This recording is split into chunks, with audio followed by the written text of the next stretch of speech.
네, 안녕하세요.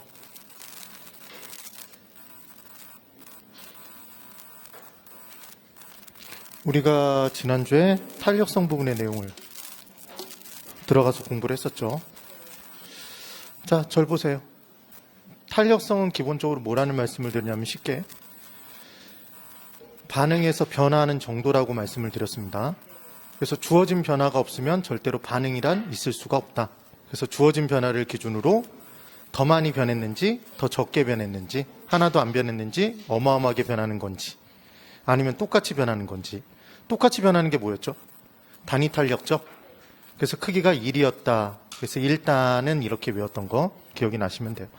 근데 결론적으로는 우리가 알고 싶은 건 시장에서 수요와 공급이 만나서 균형이 이루어지고 균형 가격, 균형 거래량이 어떻게 변하는지 알고 싶은 거니까 결론은 시장의 중심인 가격이 변함에 따라 가격 1%가 변함에 따라 수요량이 몇 프로가 변하는지 몇 프로 반응해서 변하는지를 알고 싶은 것이다.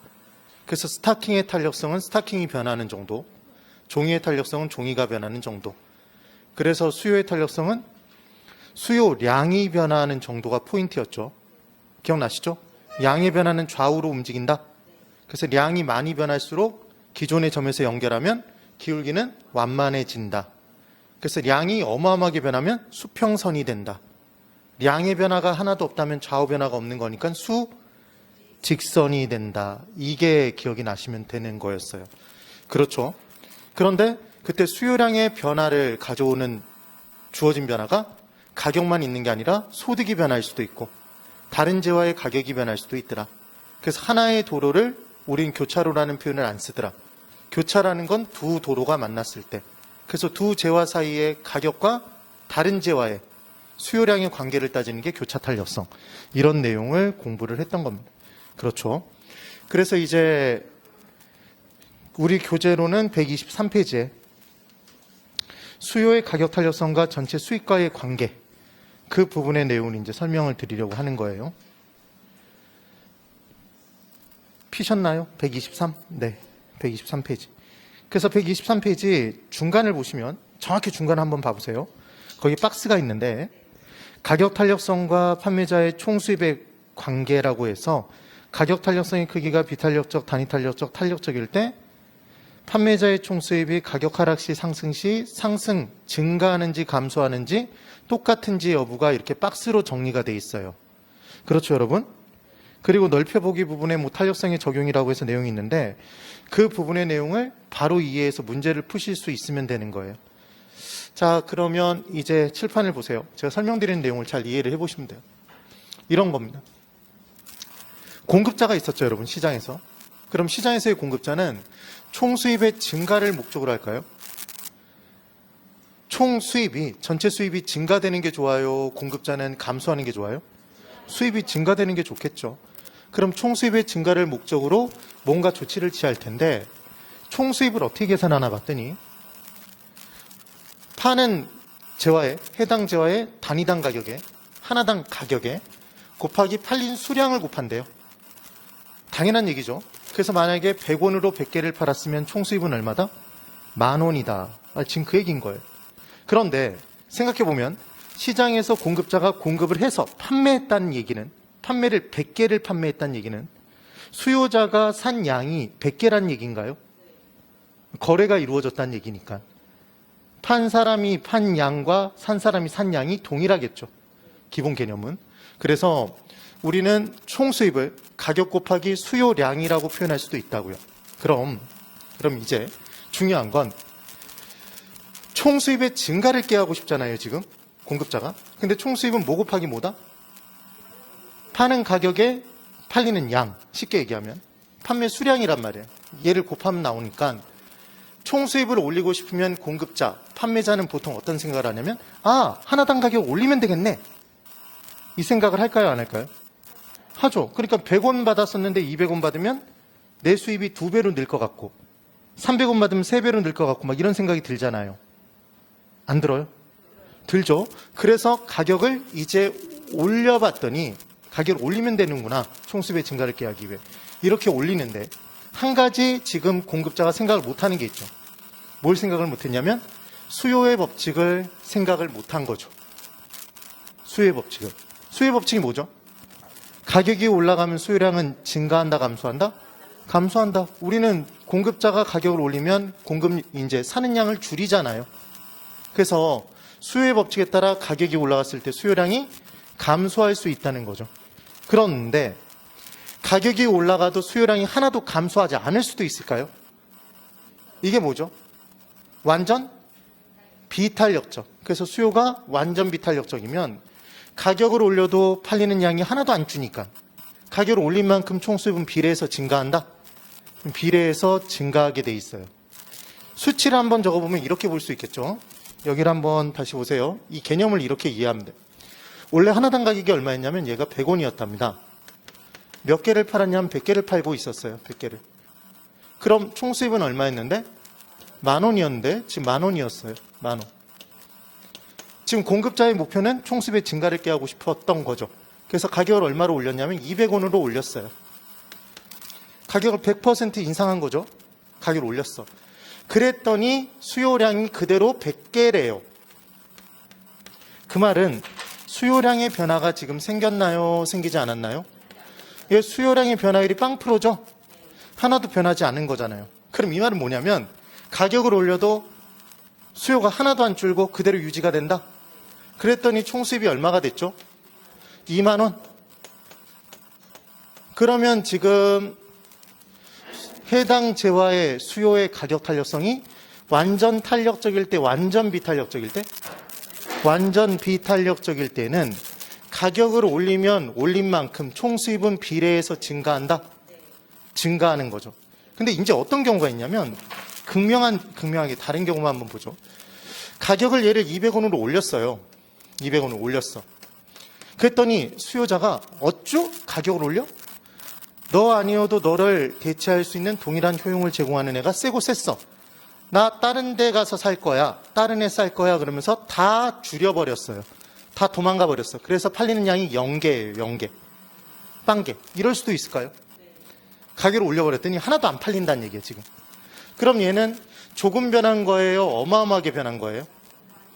어마어마하게 변한 거죠. 지금 100개가 줄었다가 아니에요. 100개가 수량으로는 100개가 줄었는데 몇 개가 팔리다가 아예 안 팔려버린다는 얘기는 수요량의 변화가 어마어마하게 큰 거죠. 그러니까 얘는 완전 비탄력적? 완전 탄력적. 어마어마하게 변한 거잖아요. 그러면 이때는 총수입이 가격을 올렸지만 팔리는 양이 0개가 되니까 0원이 된다? 맞죠? 고로 수요의 가격 탄력성이 완전 탄력적인 재화의 경우에 곧 대체할 게 세고 센 애의 경우에는 가격을 조금이라도 올리면 다 뛰쳐나가 버린다? 그럼 하나도 못 판다? 그럼 총수입은 0이 된다? 지금 그 얘기가 되는 거죠. 이 얘기인 거예요. 그래서 결론은 이거였습니다. 총수입의 계산은 가 곱하기 수인데 가격 곱하기 수요량인데 이때 총수입의 증가를 꾀하기 위해 가격을 무조건 올린다고 해서 총수입의 증가가 반드시 이루어지는 건 아니다. 뭐에 따라 달라진다? 뭐에 따라 달라진다? 수요의 가격 탄력성에 따라. 그러니까 가격에 대해서 수요량이 반응하는 정도에 따라 이 내용이 달라질 수 있다. 지금 그 개념인 거예요. 그래서 이제 내용을 정리를 다시 해보면 자 보세요. 제가 얘를 간단하게 판단하는 방법을 설명드릴 거예요. 가격을 올렸을 때 수요량이 하나도 변하지 않으면 얘는 완전 비탄력적. 그럼 가격을 올렸지만 수요량이 하나도 안 변했으니까 팔린 양이 그대로 유지가 되니까 총수입은 비례해서 증가한다? 아니 지금 수요량의 변화가 하나도 없다는 얘기지 수요량이 0개 팔렸다가 지금 아니라고. 지금 변화율을 얘기하는 거예요. 변화된 배수를. 그럼 얘는 완전 비탄력적이면 총수입은 비례 증가? 아까 봤던 거 비례 증가. 그럼 이때 가격을 올렸는데 가격을 올린 것보다 수요량이 적게 감소하면 가격을 올렸는데 가격을 올렸더니 수요량이 감소는 하는데 가격이 올라간 것보다 적게 감소가 만약에 된다면 적게 감소가 된다면 올라간 길이가 더 길죠 여러분? 이 둘을 비교했을 때 그럼 전체적으로 올라간다? 그러면 총수입은 증가다 감소다? 증가. 이때 주어진 변화보다 반응된 변화가 적게 변하는 걸 탄력적이라고 하나요? 비탄력적? 적게 변하는 거. 적게 변하는 게 비탄력적이잖아요. 지금 아직도 개념 못 잡고 있어. 많이 변하는 게 뭐래매. 많이 변하는 건 탄력적. 어마어마하게 변하는 게 완전 탄력적. 적게 변하는 건 탄력적? 비탄력적. 잠깐만. 이걸 그냥 막 내친 대로 다치는 대로 막 대답을 하지 말고 생각을 해야지, 생각을. 변하는 정도가 탄력성이니까 적게 변했다 그러면 비탄력적인 거지. 많이 변했다 그러면 탄력적인 거고. 그걸 생각하셔야죠. 됐죠? 그래서 얘가 적게 변하는 건 비탄력적이라면, 그러니까 수요가 비탄력적이면 가격을 올렸을 때 수요량의 변화가 더 적게 이루어지니까 총수입은 증가한다? 증가하겠죠. 근데 이번에는 가격을 올렸더니 수요량이 감소하는데 가격을 올린 만큼 똑같이 감소한대요.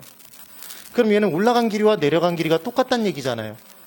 그럼 똔똔 쌤쌤 또이또이 총수입은 변한다, 변하지 않는다? 변하지 않고 불변이 된다. 지금 그 얘기인 거죠. 되세요? 그러니까 지금 뭘 기억하라는 얘기냐면 총수입은 뭐 곱하기 뭔데? 가격 곱하기 수요량인데 가격을 올렸을 때 수요량이 감소하는 정도에 따라 수요량이 더 많이 감소해서 내려가 버리면 가격을 올렸지만 팔리는 양이 더 많이 주니까 총수입은 감소고, 네? 가격을 올렸더니 총수입이 조금만, 지금 수요량이 조금만 감소하면 총수입은 전체적으로 증가다? 지금 그 얘기를 하고 있는 거잖아요. 그죠? 네. 이번에는 수요량이 감소하는데 얘가 더 많이 감소한대요. 뭐보다? 가격을 올린 것보다 수요량이 더 많이 감소한대. 그럼 내려간 길이가 더 길죠? 길이 비교하라고, 길이. 내려간 길이가 더 기니까 전체적으로 내려갔다? 그럼 총수입은 증가다, 감소다? 감소. 이렇게 기억을 하는 거죠. 그러니까 쉽게 말로 표현해보면 가격을 올렸을 때 수요의 가격 탄력성이 탄력적인 재화라면 가격을 올린 것보다 수요량이 더 많이 감소하니까 팔린 양이 확 줄어버리니까 총수입은 전에보다 감소한다? 지금 그 얘기란 말이에요. 그래요. 그럼 이번에는 가격을 올렸더니 수요량이 어마어마하게 감소하면 얘는 빵개가 돼버리는 거죠. 완전 탄력적이라면 대체할 것이 세고 셌다는 얘기니까 다 뛰쳐나가 버린다. 그래서 총수입은 약간 감소한다. 빵이 된다? 빵이 된다. 이렇게 되는 거죠. 그래서 이 부분의 내용을 이렇게 기억을 해봐야 되는데 실제로는 문제를 푸실 때 어떻게 풀면 굉장히 쉽냐면 이렇게 푸시면 돼요. 여러분 공부할 때는 굉장히 다 얌전해 보이잖아요. 그냥 이렇게 봤을 때. 근데 합격생 모임을 하면 이분들이 다 장난이 아니에요. 마이크를 잡으면 다 가수고, 그래서 외울 때 어떻게 기억하냐면 모두 가수예요. 가수야. 모두 가수야. 그래 놓고 가격을 올리는 거예요. 만약에 가격을 올렸다 그러면 가격을 올려. 그때 수요가 탄력적이다 이렇게 주면 얘는 수요량이 감소하는데 더 많이 감소하는 거죠. 이렇게 그렸어. 그럼 전체적으로 뭐가 더 높아요? 뭐가 더 길어? 내려간 길이가 더 길죠. 그럼 전체적으로 내려가겠네? 그러니까 총수입은 감소지. 근데 총수입이 증가한다 그러면 X라고. 그렇게 풀어줘도 되겠죠. 다시 이번에는 이렇게 적어놓고 단위 탄력적인 재화래요. 만약에 탄력성이 단위 탄력적이래. 그럼 가격을 내렸다면 수요량은 꼭 그만큼 증가하나요? 단위 탄력적이면 똔똔 쌤쌤 또이또이 내려간 길이와 올라간 길이가 똑같으니까 총수입은 변하지 않는다. 단위 탄력적일 때 가격을 올려도 꼭 그만큼 수요량이 감소하니까 똔똔 쌤쌤 또이또이 총수입은 변하지 않는다. 그래서 수요가 단위 탄력적인 재화는 가격을 올리거나 내리는 정책 자체가 총수입의 변화를 깨할 수 없으니까 유효한 정책이 될 수 없다. 네. 이렇게 기억을 하는 거죠. 그런데 단순하게 그냥 기억할 때는 어떻게만 기억하면 되냐면 이거 기억나실 거예요. 옆에 사람 이렇게 툭 쳤더니 옆에 사람이 주먹 쥐고 두 대 쳐. 반응이 탄력적, 비탄력적? 탄력적이면 걔는 힘이 센 애다. 그래서 힘이 셀수록 탄력적이다 이렇게 얘기를 했었잖아요. 그게 우리가 연습했던 거잖아. 그러면 힘이 센 사람한테 뭔가를 뜯어내는 방법은 그 사람한테 아양 떨어야 돼요? 윽박질러야 돼? 힘이 센 사람한테 윽박지르면 한 대 맞고 오는 거야. 잘 생각해야지. 내가 얼마나 정의롭게 살았는데 나는 강자한테 강하고 약자한테는 약해. 이런 얘기 하지 말고. 네. 그러니까 힘이 센 사람한테 뭔가를 뜯어내려면 아양 떨어야 되는 거예요. 그럼 수요자가 힘이 세다면 공급자는 아양을 떨어야 되겠죠. 수요자에게.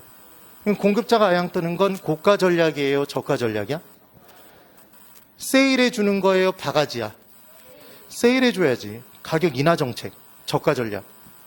그래서 수요가 탄력적이라면, 수요자가 힘이 세다면 약하다면, 세다면 이 센 애한테는 윽박질러야 된다, 아양 떨어야 된다?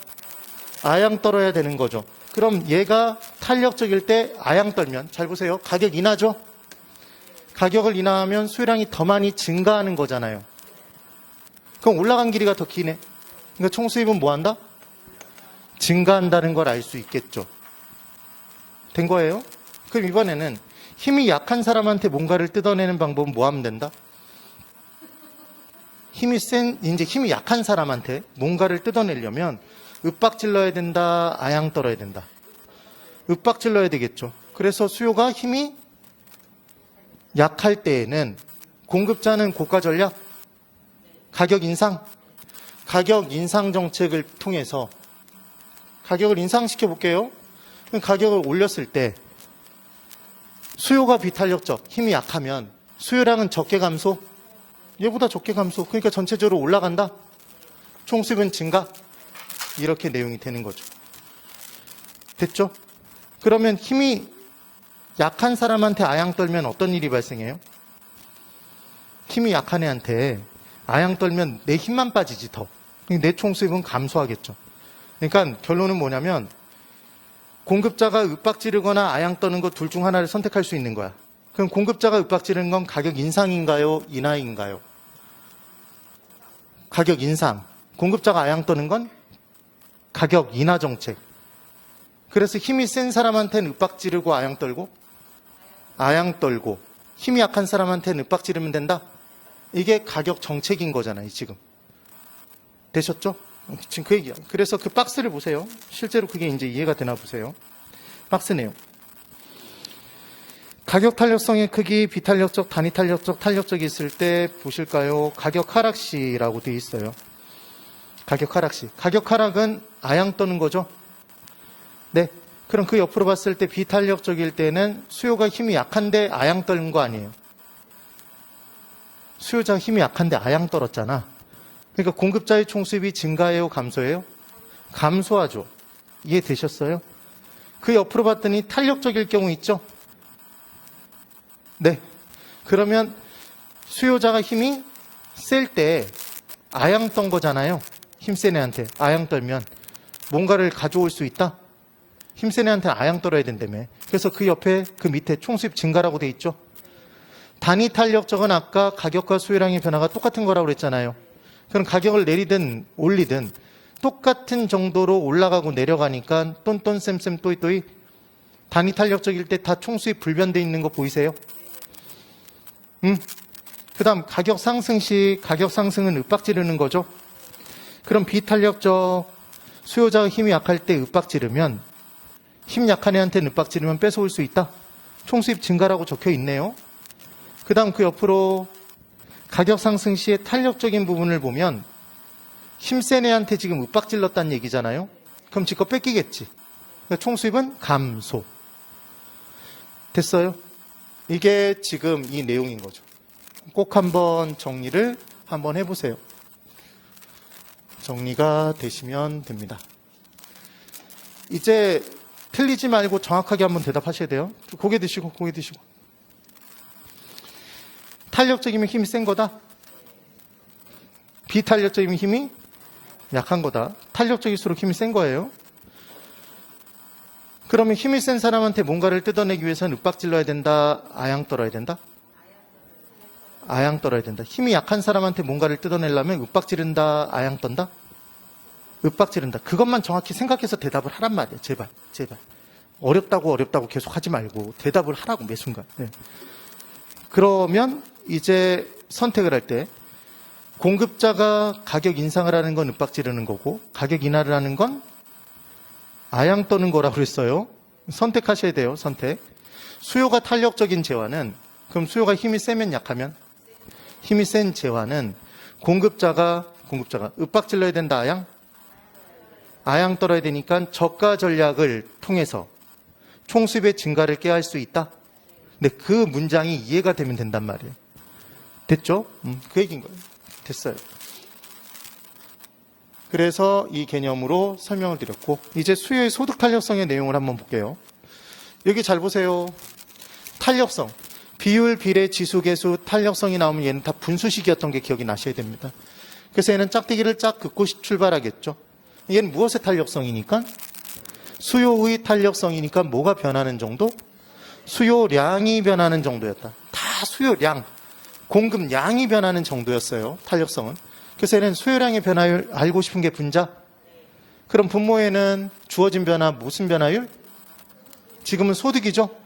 소득이 변함에 따라. 그래서 소득 변화율이 분모로 들어간다. 그래서 얘가 부호가 플러스가 나오면, 이놈의 부호가 플러스가 나오면 같은 방향 움직이는 거다. 소득과 수요가. 그럼 소득과 수요는 같은 방향으로 움직이는 게 정상이다. 반대 방향으로 움직이는 게 정상이다. 소득이 증가할 때 소비를 늘리는 게 정상, 소득이 감소하면 허리띠 졸라매고 소비, 수요를 줄이는 게 정상. 그래서 소득과 수요는 같은 방향 움직이는 게 정상. 그리하여 수요의 소득 탄력성의 부호가 플러스면 정상제. 그럼 얘 부호가 마이너스면 소득과 수요가 반대 방향 움직이는 거? 소득이 증가하니까 지질이 궁상을 떨면서 아끼고 살고 수요를 줄이고, 소득이 주니까 디립다 쓰고 죽어버리면 소득과 수요가 반대로 움직이면 정상적으로 보인다, 열등해 보인다? 열등해 보인다. 그래서 수요의 소득 탄력성의 부호는 마이너스면 열등제라는 걸 알 수 있다. 플러스면 정상제라는 걸 알 수 있다. 그러니까 이 부호는 마음대로 생략하면 된다, 안 된다? 안 된다. 우리 수요의 가격 탄력성의 부호는 생략했던 거 기억나세요? 뭘 씌워버렸지? 절대값을 씌워서 마이너스를 떼어버렸던 게 기억나셔야 돼요. 왜 떼어낼 수 있었죠? 수요의 법칙에 따라 항상 마이너스니까. 수요의 가격 탄력성의 부호는 그 내용이었던 거예요. 그래서 이게 기억이 안 나면 이렇게 기억하시는 거예요. 빼면 열등해지나요? 똑같았는데 똑같이 갖고 있었는데 어떤 사람한테서 뭔가를 뺐어. 그럼 그 사람은 더 열등해지죠. 만약에 기억이 안 나면 그렇게 기억하시라는 얘기예요. 자, 이제 칠판 그대로. A 재화는 소득이 10% 증가하자 수요량이 20% 증가하였다, 이렇게 나왔어요. 여기서 한번 그냥 문장을 보면서 읽어보세요, 여러분. 판단하는 거야. 소득이 얼마 증가하자? 10% 증가하자. 수요량이 20% 증가했대요. 그럼 주어진 변화가 뭐죠? 이 둘 중에 뭐가 먼저 주어진 거야? 소득이 변하니까 그 결과로 수요량이 20% 증가, 반응한 거죠.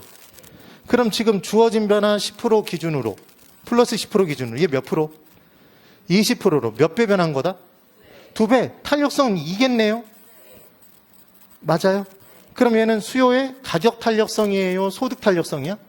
소득에 대한 탄력성인 거죠. 그래서 결국 수요의 탄력성은 뭐가 변하는 정도? 수요량이 변하는 정도인데 얘는 2배 변했지. 주어진 변화보다. 플러스인가요? 마이너스인가요? 플러스인지 어떻게 하셨어요? 증가. 같은 방향 움직이면 플러스다? 부호는 플러스가 되겠죠.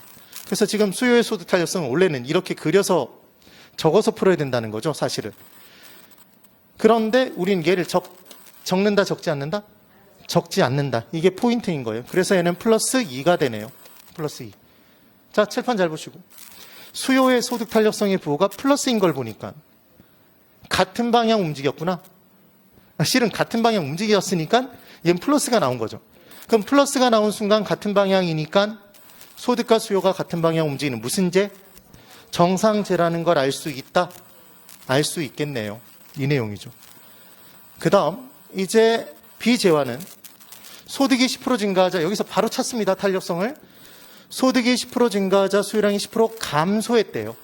몇 배 변한 거죠? 0배? 10% 변했을 때 10% 변하면 1배, 1배 변한 거죠. 1배. 네. 그러면 얘는 증가했을 때 감소니까 플러스 1이다, 마이너스 1이다. 마이너스 1이 나오겠네요. 그걸 다 떠나서 소득 증가 시 수요량이 감소했으니까 얘는 열등하다? 열등제겠네요. 그래서 수요의 소득 탄력성을 계산해 봤더니 수요의 소득 탄력성은 수요량이 변하는 정도. 얘가 분자 분모의 소득의 변화율. 그래서 얼마? 10% 감소, 10% 증가. 마이너스를 플러스로 나누면 전체 부호는 마이너스 1이 나왔다. 한 배. 그래서 수요의 소득 탄력성의 부호가 마이너스니까 소득과 수요가 반대 방향 움직이니까 무슨 제? 열등제라는 걸 알 수 있다. 그래서 결론, 수요의 소득 탄력성의 부호는 플러스만 있다, 마이너스만 있다, 둘 다 있다? 둘 다 있다. 각각이 의미가 있다. 플러스면 정상제, 마이너스면 열등제. 그러니까 걔를 마음대로 생략하면 안 된다. 그게 포인트인 거예요. 됐죠? 그럼 지금 계산 문제 풀 때 곱해서 구했나요? 나눴나요? 지금 나눴죠, 여러분. 나눴죠? 분명히 나눴어요. 그러면 사실은 이 식에서 어떤 식을 뽑아낼 수 있냐면 이따 바로 보겠지만 이렇게 대각선 서로 곱한 것은 같다? 네? 아니, 대각선 서로 곱한 것은 같잖아요, 원래 식에서. 그러면 얘는 수요의 소득 탄력성, 지금 소득 변화율은 소득 탄력성에 곱한다?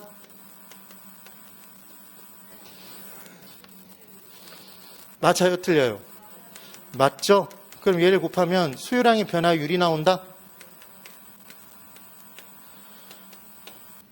그렇죠, 여러분? 지금 이렇게 계산하는 거예요. 그래서 탄력성 계산 문제를 풀 때는 무조건 곱하게 돼 있어요. 무조건 뭐 한다고? 예, 곱하시는 겁니다. 곱하시는 거예요. 그러면 지금 소득이니까 어디에 곱해요? 소득 탄력성에 곱하는 거예요. 초에는 초를 쳐야 돼. 초에 풍을 치면 안 돼. 무슨 말인지 이해를 하세요? 그래서 그럼 가격에는 뭘 곱해? 가격 탄력성을 곱해야 되겠죠. 그럼 뭐가 나온다? 수요량의 변화율이 나오게 돼 있는 거예요. 되시죠? 그런데 이 식을 딱 보시면 뭘 알 수 있냐면 이 식에서 이 둘은 곱하기라는 게 느껴지세요? 맞죠? 그럼 수요량의 변화율이 만약에 문제에 주어져 있다면 얘가 첫 번째, 얘가 두 번째 주어져 있어요. 수요량의 변화율, 소득 탄력성을 주고 소득이 얼마만큼 변했는지 물어볼 수 있나요? 있죠. 그럼 이 식에서는 이 둘을 곱해서 얘가 나오는 거니까 수요량은 얘랑 곱하거나 얘랑 곱하는 경우가 없겠네요. 얘를 구하려면 양변의 소득 탄력성은 나눠야 되잖아요. 맞죠? 만약에 얘를 구하려면 양변을 뭐로 나눠야 돼요? 소득으로 나눠야 되죠. 그래서 중요한 것 MM으로 꼭 이렇게 기억하시는 거예요. 계산 문제 풀 때 순화 씨를 기억하는 거야. 무슨 씨를? 순화 씨. 따라해 보세요. 순화. 그래서 수요량이 나오면 나누는 거예요. 얘만. 나머진 다 뭐하고? 곱하는 거고. 그러니까 저는 이 문제를 풀 때 딱 보자마자 어떻게 푸냐면 이제 여러분들도 이렇게 풀어야 되는 거예요. 탄력성 부분에 계산 문제가 나오면 곱해야 될지 나눠야 될지가 제일 헷갈려요. 근데 지금 얘는 뭐가 나왔죠? 수요량의 변화율이 나왔죠? 그럼 얘 딱 나오자마자 나눈다? 얘를 나눈다? 나머지 하나는 나누겠네. 나누기 얼마로? 10%? 10 나누기 10? 1이 나왔겠죠, 그냥. 1. 근데 증가 감소니까 마이너스 1이겠지. 이렇게 푸시란 얘기예요. 그래서 수곱시다, 순화시다? 순화시. 얘를 응용해서 나중에 쭉쭉쭉 문제를 풀어나갈 수 있어요. 쉽게 풀 수 있습니다. 탄력성 계산 문제는 우리가 반드시 풀어야 되는 계산 문제 중에 하나예요. 됐네요. 마이너스 1. 마이너스 1인 거 보니까 얘는 열등제구나. 지금 그 얘기예요. 그 다음 이제 교차 탄력성의 내용을 볼 거예요. 교차 탄력성. 절 보세요. 교차 탄력성은 이것만 기억하시면 돼요. 뭔가를 외우는 게 아니야. 하나의 도로면 교차로라는 표현을 안 쓴다. 두 도로가 만났을 때 교차로라는 표현을 쓰더라. 한 재화의 가격과 그 해당 재화, 그 재화의 수요량의 관계를 따지는 건 수요의 가격 탄력성이다, 그냥. 그런데 한 재화의 가격이 변함에 따라 그와 관계 있는 다른 재화의 수요량이 변화하는 정도를 따지는 게 두 재화가 나왔으니까 무슨 탄력성? 교차 탄력성이다. 그럼 얘는 재화가 하나, 둘. A 재화만 A, B 둘. 지금 그 얘기인 거죠. 그런데 우리는 연관 있는 재화는 크게 대체 관계이거나 보완관계이거나 이렇게 나눴던 거 기억나세요? 그럼 걔의 탄력성이 분명히 부호가 또 다를 거란 얘기예요. 왜 다른지만 이제 이해를 한번 해보자는 거죠. 보세요. 교차로는 둘 이상의 도로가 만나는 것이니까 두 재화다. 그래서 수요의 교차 탄력성은 짝대기 1차 긋고, 얘도 마찬가지. 수요량의 변화율이 분자일까요? 가격의 변화율이 분자일까요? 그렇습니다. 무엇의 탄력성이니까? 수요의 탄력성이니까 수요량이 변하는 정도를 따지는 거예요. 그래서 얘는 Y제 수요량의 변화율이래요. 우리가 최종적으로 보고 싶은 건 얘인 거야. 얘가 몇 배 변하는지. 근데 Y제 가격이 변했으면 얘는 교차 탄력성이 아니에요. 한제화니까. 얘 X제 가격이 변했겠죠, 지금. 이게 이해가 되세요? 그 아파트, 빌라 이런 식인 개념인 거야. 아파트면 교차라는 표현 안 쓴다고요? 그게 포인트예요. 그럼 이제 아파트와 아파트 부지는 건물과 그 밑에 있는 건물 부지는 함께 사용함에 따라 만족도가 커지는 재화죠, 여러분. 그래서 무슨 재다? 보완재. 해당 재화를 보완하는 재화라는 얘기를 했습니다. 자, 지난주 복습 한번 해볼까요? 지난주 복습인 것 같은데. 콜라와 사이다가 있었어요. 그냥 질문. 사이다는 대체제인가요? 그렇죠. 아주 잘하고 있어. 사이다가 대체제라고 얘기하면 안 돼요. 해당 재화가 콜라일 때 콜라와 동일한 효용을 제공하니까 사이다가 콜라를 대체할 수 있는 재화였던 거죠. 그래서 대체제 앞에는 생략된 단어가 있다. 뭐의 대체제? 해당 재화의 대체제. 그럼 해당 재화를 중심으로 해당 재화와 같이 사용됨에 따라 해당 재화의 만족도를 키워주는 재화는 해당 재화를 보완하는 재화? 무슨 재? 보완재라고 했다. 그래서 보완재, 대체재 앞에는 생략된 단어가 있다. 뭐의? 해당 재화의 대체재, 해당 재화의 보완재. 지금 그 얘기였죠. 그러면 이제 수요의 교차 탄력성을 따져볼 거예요. 아파트 부지 수요량의 변화율을 따진답니다.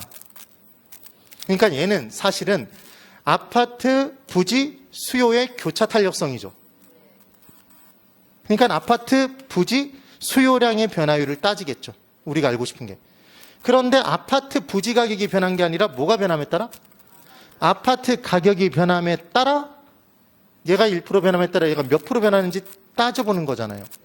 두 재화인가요? 아파트 이러면 안 돼요. 아파트와 아파트 부지잖아요. 건물과 건물 부지. 우린 이미 알고 있지. 얘는 무슨 재라는 걸? 보완재. 그럼 이제 내용을 분석하는 거예요. 이 방향이 어떻게 되는지 보는 거예요. 아파트 가격이 올라갔습니다. 이것만 정확히 놓치지 않고 대답해 보세요. 다른 거 하나도 생각하지 말고 수요의 법칙만 생각하고 대답하시는 거예요.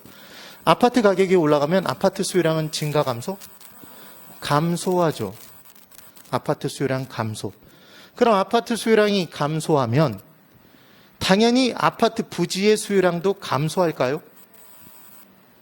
네. 하나를 쓰면 하나를 안 쓰니까 같이 사용되니까 같이 사용되는 아파트 부지 수요량도 감소한다? 감소할 거예요. 그럼 얘를 여기다가 표시해 보면 아파트 가격이 지금 뭐함에 따라? 얘 올라갔죠? 얘 올라가면 아파트 부지 수요량 감소하나요? 감소했죠. 지금 그 얘기인 거예요. 그럼 이번에는 아파트 가격이 내려갔대요. 그럼 아파트 수요량은 증가하죠. 수요의 법칙. 같이 사용되는 아파트 부지 수요량도 증가하죠. 그럼 얘는 아파트 가격이 내려감에 따라 아파트 부지 수요량 증가하죠. 고로 지금의 이 교차 탄력성은 플러스가 나오겠다, 부호가 마이너스가 나온다? 누가 플러스라고 대답했어요? 반대로 움직이잖아.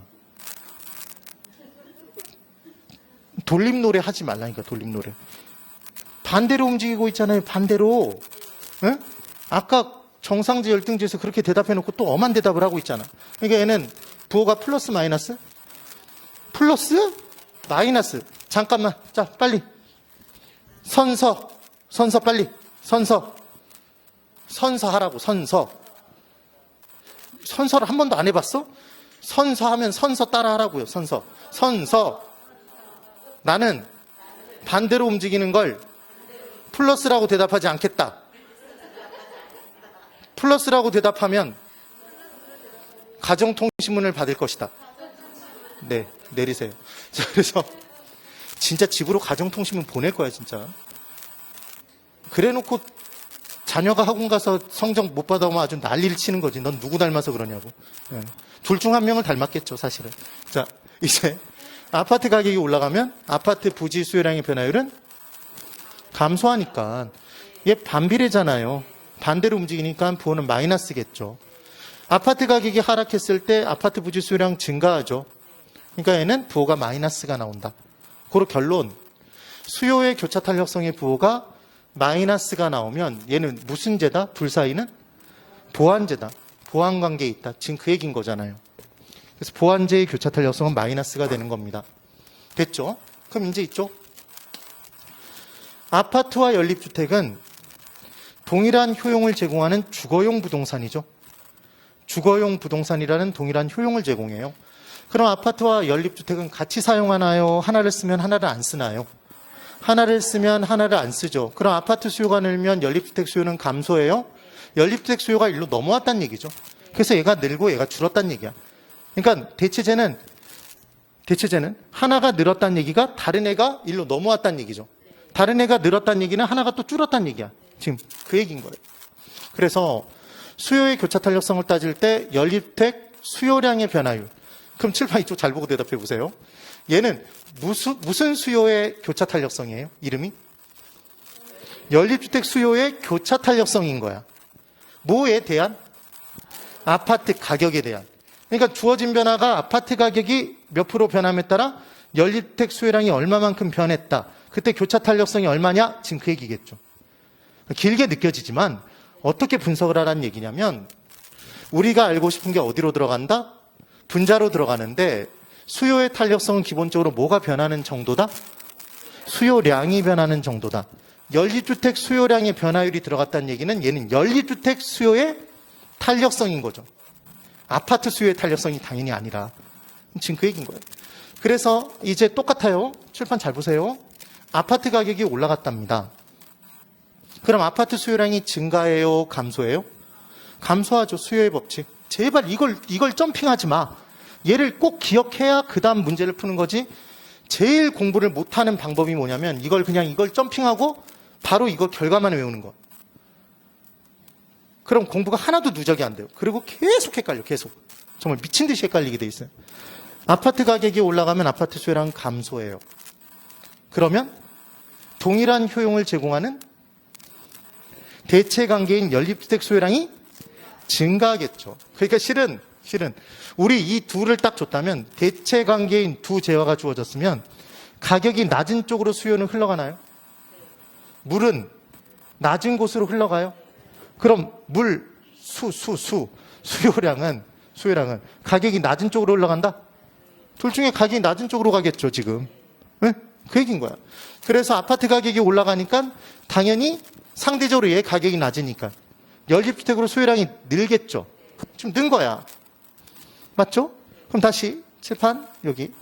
아파트 가격이 하락하면 아파트의 수요량은 증가합니다. 수요의 법칙. 아파트 수요량이 늘었다는 얘기는 뭐는 줄었어요? 대체 관계인 연립주택 수요량이 줄어서 일로 온 거죠. 일로 넘어왔기 때문에 얘가 준 거야. 왔다 갔다.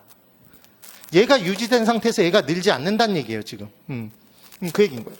그럼 지금의 이 아파트 가격과 연립주택 수요량의 방향을 비교해 보면 가격이 올라갔을 때, 아파트 가격이 올라갔을 때 연립주택 수요량 증가죠? 같은 방향? 이번에 또 다른 대답하면 정말 집으로 돌려보낼 거야, 집으로 돌려보낼 거야. 얘는 플러스예요, 부호가 마이너스야? 플러스. 다행히 집으로 가는 사람이 없어서 다행이죠. 아파트 가격이 하락하면 연립주택 수요량은 감소죠. 감소. 같은 방향?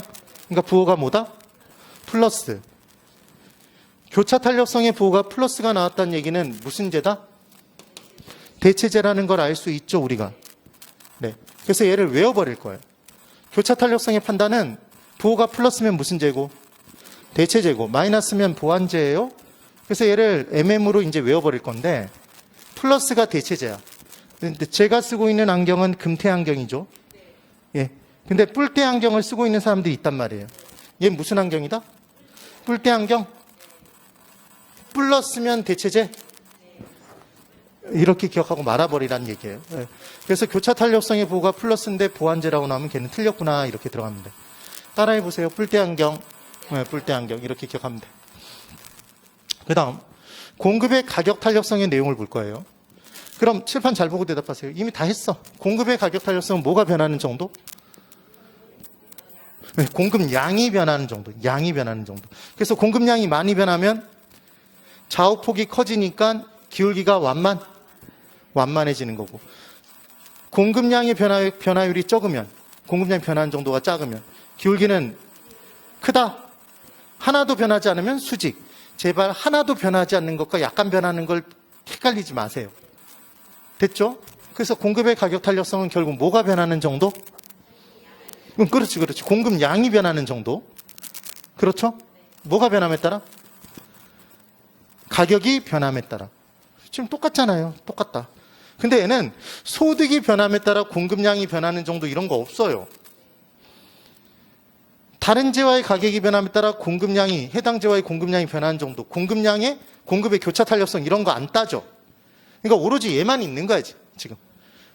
이게 끝이에요. 간단하죠. 그럼 이제 수요에서 봤던 것처럼 많이 변할 요인이면 탄력적이 되는 거고, 적게 변하면 비탄력적이다, 하나도 안 변하면 완전 비탄력적이다 판단하는 방법이에요. 자, 합니다. 부동산 공급의 가격 탄력성 크게 결정 요인이래요. 기억부터 볼게요. 단기 곡선은, 자 여러분, 단기와 장기가 있대요. 단기는 짧은 기간의 줄임말이죠. 장기는 긴 기간의 줄임말인 거잖아요. 그렇죠? 그럼 짧은 기간 동안은 가격이 변해도 공급량을 얼마 못 변화시키네요? 짧은 기간에는 얼마 못 늘리지. 그러니까 탄력적, 비탄력적? 비탄력적이죠. 비탄력적이면 기울기가 커요, 작아요?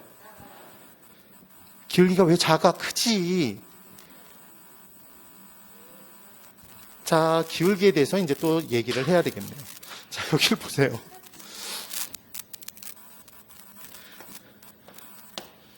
(1번이) 있고 (2번이) 있어. 1번과 2번이 있어요. 분명히 이걸 헷갈려 하게 돼 있어요, 사실은. 1번과 2번 중에 기울기가 더 큰 건 1번이다. 기울기가 더 작은 건, 자, 기울기가 더 큰 건, 지금 1번 손 든 거예요, 지금. 기울기가 더 큰 건 2번이다. 지금 솔직히 손 들고 싶잖아. 막 들고 싶으면 미치겠잖아요, 지금. 어떤 분들이 있냐면 1번하고 2번 중에 기울기가 2번이 더 크다고 생각하는 분들이 꼭 있어요. 왜 그러냐면 얘를 이렇게 그려. 액자래, 액자. 이걸 왜 그리는지 모르겠어. 액자래. 뭐가 더 많이 기울어져 있어? 이렇게 물어보는 거예요. 그럼 뭐가 더 많이 기울어져 있어? 2번. 지금 이 얘기가 아니라고. 이 얘기가 아니라 우리는 토지를 보니까 토지는 수평이 기울기가 빵인 거잖아요. 그렇죠? 그래서 얘가 30도 예를 들어. 뭐 45도? 뭐 이렇게 돼 있겠죠. 그러니까 뭐에 가까울수록? 수직선에 가까울수록 기울기가 더 큰 거예요. 수평선에 가까울수록 기울기가 작은 거고. 얘 기울기가 완만한 거고 기울기가 경사가 급한 거죠. 지금 그 얘기인 거예요. 됐죠? 그럼 자, 다시. 저기 보세요. 단기에는 얼마 공급량이 못 변해요? 양의 변화가 작아. 그러면 원래 점과 연결시키면 기울기가 커요, 작아요? 크죠? 뭐에 가까울수록 기울기가 큰 거라고. 수직에 가까울수록 기울기가 큰 거라고요. 오케이? 절벽은 기울기가 크잖아요. 응? 그 얘기를 하고 있다고 지금. 그럼 장기가 되면, 이제 잘 보세요. 장기에는 긴 기간이니까 긴 기간 동안 공급량이 더 많이 변할 수 있을까요? 많이 변할 수 있겠죠. 그러니까 탄력적이 된다. 그럼 탄력적이면 양의 변화가 더 크면 원래 점과 연결시키면 기울기는 더 작아진다?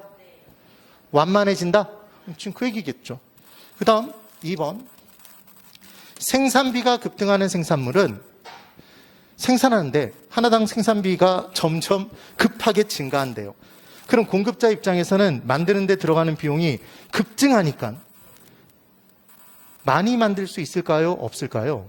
얼마 못 만들겠죠. 그러니까 얼마 못 늘리겠네요. 그러니까 탄력적이 된다, 비탄력적? 비탄력적. 그러니까 많이 늘릴 수 있는지 없는지를 판단하면 돼. 그러니까 생산비가 급등하니까 부담스러워서 얼마 못 늘려서 비탄력적. 그럼 디귿. 생산에 소요되는 기간이 장기래요. 여기서 이제 이게 좀 다른 내용이죠. 얘는 생산에 소요되는 기간이랍니다. 자, 생산에 소요되는 기간이라는 건 이런 거예요. 이 분필 만드는데 1시간. 예를 들어. 자전거를 만드는데 하루. 자동차를 만드는데 일주일. 예를 들어서. 물론 그것보단 더 오래 걸리죠. 아파트를 만드는데 1년. 이런 게 바로 뭐다? 생산에 소요되는 기간인 거예요. 그럼 생산에 소요되는 기간이 긴 재화일수록 가격이 올라가도 빨리 못 늘리겠네요. 네. 그러니까 더 탄력적이 돼요, 비탄력적? 비탄력적이 되겠죠. 그럼 생산에 소요되는 기간이 짧은 재화일수록 빨리빨리 만들 수 있다는 얘기잖아요. 그럼 빨리빨리 양을 늘릴 수 있겠네요? 변화가 좀 더 많아지겠지. 탄력적이 된다? 그럼 그렇게 될 거예요. 이게 되시죠? 그러니까 지금 얘와 얘는 같은 거다, 다른 거다? 다른 거예요. 그래서 기본적으로 수요하는 데 걸리는 기간 이런 얘기는 안 해요. 그러니까 무슨 말씀을 드리는 거냐면